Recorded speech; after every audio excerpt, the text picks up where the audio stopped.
From VOA Learning English, this is the Education Report in Special English.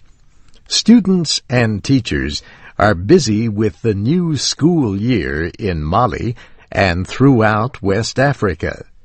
However, aid workers say most of the children in northern Mali are unable to go to school. Militants, including some from the group Al-Qaeda in the Islamic Maghreb, took control of the north in April. The Islamists are enforcing their own severe form of Sharia law in the occupied territory. The United Nations Security Council is urging West African countries to speed up preparations for a military intervention in northern Mali. There are concerns that the conflict might spread to other countries. Large numbers of northerners have fled to the government-held south or to neighboring countries. Tom McCormick is the Sahel director for the aid group Save the Children USA.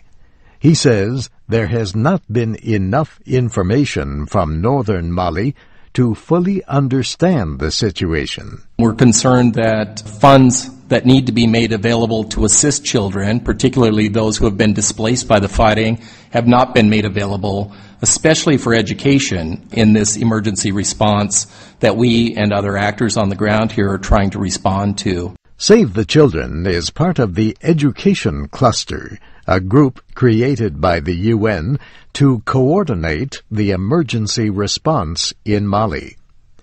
The Education Cluster says the 240,000 students remaining in the north have little to no access to education. Cluster official Joa Keys says this increases the risk of children being recruited as child soldiers. It's been shown that out-of-school children are particularly vulnerable to falling into the hands of armed groups, and given the situation in northern Mali with the presence of several armed groups controlling the area, it's particularly important that we try to use education as a means of protecting children from the potential for ongoing use of child soldiers.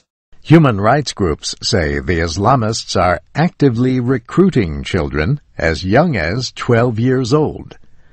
The Education Cluster surveyed 25 organizations in the north.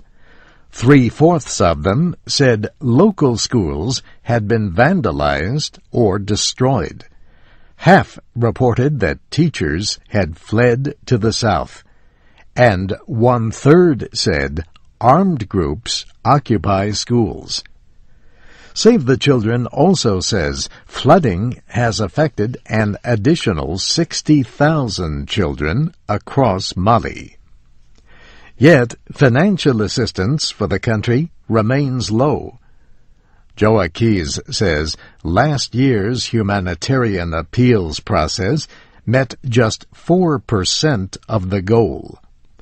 Teachers and local organizations say they have kept some schools operating in the north by negotiating compromises with armed groups. Subjects like philosophy and biology are often not allowed. Girls and boys must often be separated. And some schools are only allowed to teach in Arabic, a language that most of the students do not even speak. And that's the VOA Special English Education Report. I'm Steve Ember.